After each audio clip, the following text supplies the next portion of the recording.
La ferme bressane a gardé son caractère, son authenticité. C'est ce qui en fait un monument historique. Mais chaque année, ce patrimoine vit. Des bénévoles évoluent autour des chaudrons pour créer une potion, sorte de marmelade. Il y a des pommes et des poires qu'on prépare encore en coulisses. Elles sont un peu dures quand même. Hein.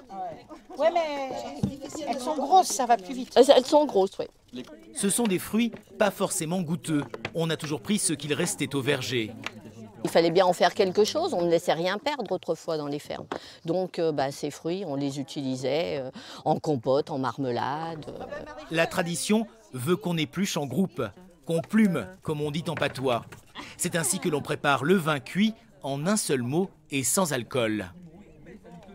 Quand on écoute nos aînés, on a vaincu pour plusieurs explications. L'une des premières, c'est parce qu'on pouvait rajouter du vin doux dans le mélange de pommes et de poires pour sucrer le vin cuit.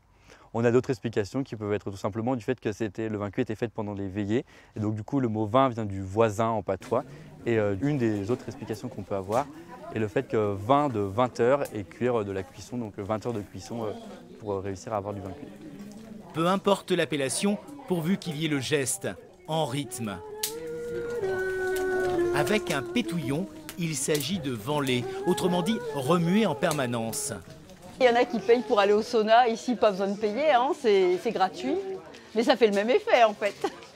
Le vivre ensemble à l'heure actuelle, c'est quand même une valeur qui est importante. Et je pense que les gens ont envie de retrouver ça aussi. Les équipes se relaient toutes les 3 heures. La cuisson durera une vingtaine d'heures. Et ça donne un genre de compote où vous ressentez bien le goût de la pomme et de la poire. Et là, on commence à tout sentir.